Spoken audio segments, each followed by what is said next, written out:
Vitesse de modem. Bonjour! Aujourd'hui, dans cette vidéo, je vous fais une vidéo sur deux modems. C'est deux modems que j'ai reçus de la part de Celgene Studios, que vous avez probablement vu dans la vidéo où je déballe le colis qu'il m'a envoyé. Et j'ai donc décidé de faire une première vidéo sur la présentation de ces modems-là et des autres modems que j'ai en ma possession. D'ailleurs, j'en ai un autre qui arrive. J'espère qu'il va arriver avant Noël. Voilà, on espère. Donc, voici les deux modems. Donc, on a ici un petit Ace Acura 288 V.34 plus fax. Bien entendu, c'est un modem qui fait le fax et le mode, la vitesse, pardon, V.34, qui est 28,8 kilobits par seconde. Savoir que ce modem-ci a été mis à jour pour avoir la vitesse du 33,6 kilobits par seconde. Ce modem-là peut aller à la vitesse maximale que peut aller un modem sans tricher. Parce que le 56K, grosso modo, c'est de la triche. Mais c'est pas le sujet de cette vidéo-là. Le voici. Donc, sur le devant, on a un panneau avec des diodes qui s'allument en fonction de ce que fait le modem. Sur les côtés, nous n'avons rien. Et à l'arrière, nous avons tous les ports d'entrée et sortie. Donc ici, on a le bouton On, Off. J'adore ces interrupteurs. Ils sont juste magnifiques. On a l'entrée 9 volts AC. Oui, ça utilise du 9 volts AC. Il y a un régulateur de tension à l'intérieur pour faire passer ça de l'AC vers du DC et réguler ça de 9 volts vers 5 volts. On a ici le port RS232 qui est sur un connecteur DB25. Et on a deux connexions téléphoniques. Donc la première, c'est pour brancher la ligne téléphonique et la seconde, c'est pour brancher le téléphone. Donc, voici pour le premier modem. Pour le second, c'est grosso modo la même chose. On a juste une petite différence à l'avant. C'est qu'au lieu de AA, pardon, au lieu d'être inscrit AA, il est inscrit RI pour ringing, je suppose. AA, c'est pour auto answer. Donc, voilà, c'est le devant. Donc, pas grand chose de différent. On a high speed, ringing, carriage detect, off hook, ready, receive data, send data, terminal ready et modem ready. Donc, c'est ce que font les petites inscriptions. Mais c'est ce que représentent les petites inscriptions à l'avant. Et à l'arrière, on a une petite différence. Donc, on a bien entendu le bouton d'allumage qui est le même. Ça prend du 9 volts AC. On a deux trous qui ne sont pas utilisés, qui sont bloqués. Un qui est libellé speaker et l'autre microphone. Donc, je suppose que ce modem-là avait une version qui permettait de pouvoir communiquer à partir du modem sur le réseau téléphonique avec la voix et un microphone. Donc, voilà. Vous pouviez probablement parler comme si le modem était un téléphone, en fait, à quelqu'un. Et vu qu'on a ces deux trous-là ici, on n'a plus l'espace pour avoir un connecteur DB25. Donc, ils ont mis un DE9. Et ça, c'est pas un connecteur que vous allez voir souvent sur les modems. C'est standard, bien entendu, il n'y a pas de problème avec. C'est juste que c'est pas le connecteur que vous allez voir le plus souvent sur des modems. Vous allez le plus souvent voir le connecteur DB25. Et vous pouvez voir, il y a une différence de taille. Littéralement. Et on a les deux connecteurs jack, pas jack, mais RJ11 pour connecter les câbles. Donc ce modem a aussi une petite différence, c'est que je peux l'ouvrir. Pourquoi je peux l'ouvrir? Eh bien, je vais vous l'expliquer. C'est parce que quand j'ai reçu le modem, il ne fonctionnait pas. Il y avait du 60 Hz dans le haut-parleur. Le haut-parleur faisait aussi tic, tic, tic, et les lumières clignotaient en fonction du tic. Donc, j'ai fait un test et j'ai remplacé le condensateur. Et maintenant, le modem fonctionne parfaitement. Donc, comme vous pouvez voir, j'ai remplacé le condensateur par un 2200 microfarad. À la base, il y avait deux condensateurs en parallèle qui filtrait la tension qui sort pardon, du régulateur. Et ces deux condensateurs-là faisaient 1000 microfarads chaque. Donc j'ai mis un seul condensateur de 2200 microfarads. Et en plus, il supporte une plus grande tension et une plus grande température, je crois. Oui, il fait 105 degrés, tandis que les deux autres faisaient du 85 degrés. Donc, d'ailleurs, c'est un peu débile de mettre des condensateurs de 85 degrés à côté du régulateur de tension qui chauffe, mais vous pourriez faire bouillir de l'eau dessus tellement qu'il chauffe. Donc, je ne sais pas pourquoi ils ont décidé de mettre les condensateurs aussi proches, mais ils l'ont fait. Donc là, j'ai mis le condensateur sur des câbles. De un, parce que les pins du condensateur ne rentraient pas. Et de deux, parce que ça me permet d'éloigner un peu le condensateur du régulateur de tension qui chauffe à mort. Et vous pouvez voir ici, on a un petit. Une puce Rockwell, c'est elle qui fait le plus gros du travail. Ici, on a la puce de RAM. Et ici, on a une puce de ROM. Qui stocke, bien entendu, le micro-logiciel qui permet de piloter la puce principale. Et voilà. Oh, et on a ici le haut-parleur. Et je crois que c'est pas mal tout. Donc, vous pouvez voir, c'est un beau petit modem.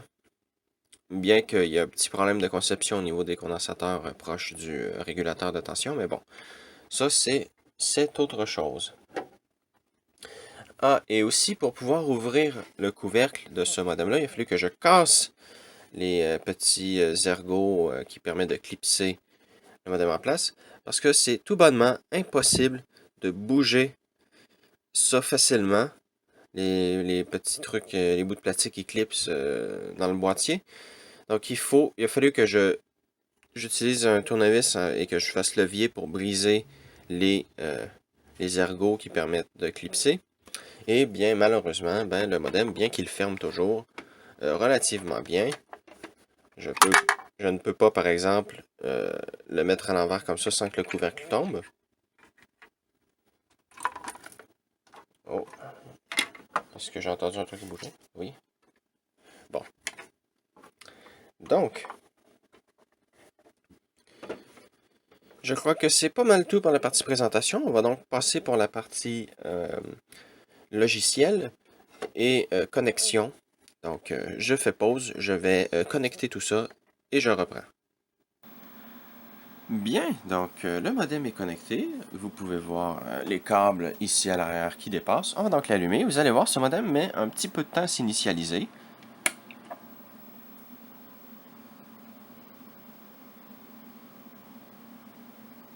Et voilà, c'est fait, il est initialisé. Et on va donc passer à l'ordinateur portable. Donc moi, vu que je fais ça sur Linux, eh bien, j'utilise Minicom. Donc on fait sudo Minicom. On fait entrer. Et donc là, si je fais AT, le modem me répond OK. Donc là, il faut que je paramètre quelques trucs parce que ce modem-là, pour une raison qui m'échappe, ne veut pas fonctionner avec l'autre modem qui est connecté dessus, à moins que je le mette à une vitesse inférieure. Donc, je vais le passer en vitesse 14400 bits seconde. Donc, je vais aller dans le manuel. Et on va aller dans les registres S. Le numéro 37. Voilà. Donc, comme vous pouvez voir, on peut ajuster la vitesse du modem à partir des registres. Donc, on va faire déjà ATS37 égale, et là, je vais mettre du 14400, donc 11, égale 0,11. Et voilà. Et si on veut voir si on veut voir si le modem a pris accepté la commande pour de vrai, on va faire AT et V pour verbose. Et vous pouvez voir, ça nous affiche ici les options et on peut voir que S37 est égal à 11. Et si on fait AT et V1, vous pouvez voir si on a les statistiques de la connexion précédente. Donc, j'ai pas eu de connexion précédente vu que je viens de redémarrer le modem. Donc, le modem m'affiche des valeurs par défaut. Donc, là, maintenant que ça c'est fait, je vais aussi changer la vitesse du terminal. On va le mettre en 19200. On fait AT pour que le modem reprenne la connexion série. Et là, on va faire ATDS. Parce que comme vous pouvez voir, j'ai stocké le numéro de téléphone dans le modem. Donc ATDS égale 0. Ça devrait appeler... Ah, mais avant, on va mettre le haut-parleur au maximum. Donc ATL3. Voilà. ATDS égale 0. Donc là, vous allez entendre un léger bruit provenant du modem. Le haut-parleur est vraiment pas très fort. C'est un truc que je trouve dommage avec ce modem-là, c'est que le haut-parleur est pas fort. C'est la même chose pour celui qui va à 28 800. Donc, voilà, je trouve ça dommage. Mais bon, on va se connecter, on va appeler l'autre ordinateur. Donc, allons-y.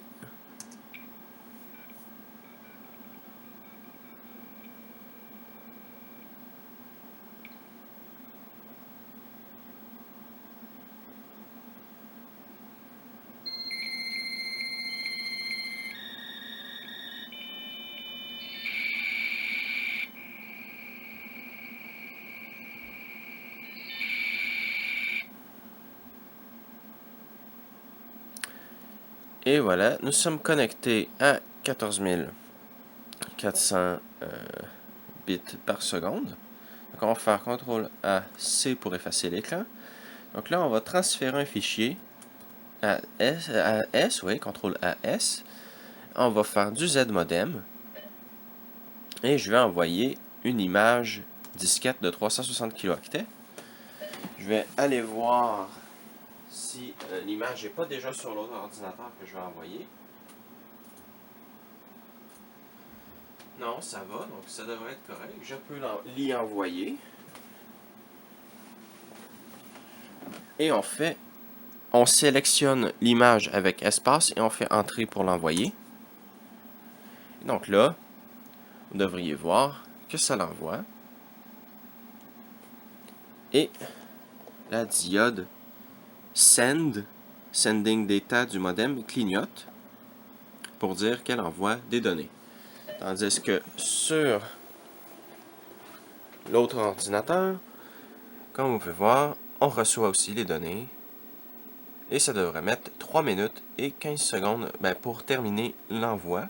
Et on envoie à 16,6 kilobits par seconde, ce qui est plus que permet le 14,4, mais il ne faut pas oublier qu'on est en compression V42 bis, ce qui permet, vu que c'est compressé, d'envoyer plus de données sur la même liaison téléphonique.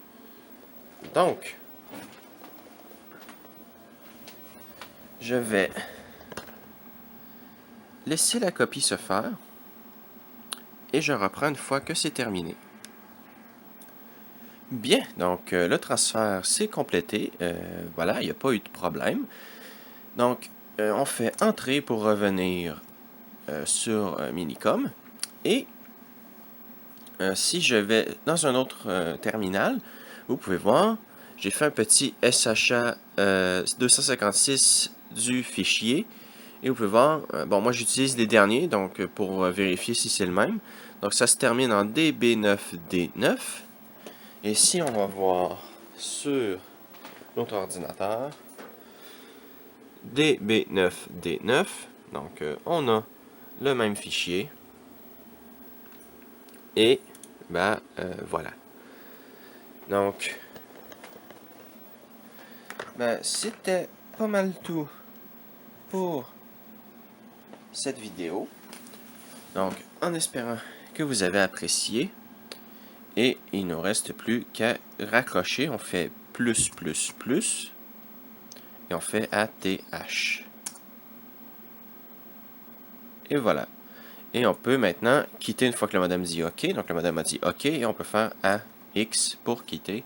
Et vous allez voir que le terminal ready, la lumière terminal ready va s'éteindre. Et voilà. Et je peux maintenant éteindre le modem. Donc voilà, en espérant que vous avez apprécié cette nouvelle vidéo, pardon, sur deux des modems que j'ai. Il va y avoir d'autres vidéos, bien entendu, mais je ne sais pas quand elles sortiront, mais il va y avoir d'autres vidéos sur mes autres modems. Donc attendez-vous à voir ça. Donc merci d'avoir regardé cette petite vidéo et à la prochaine.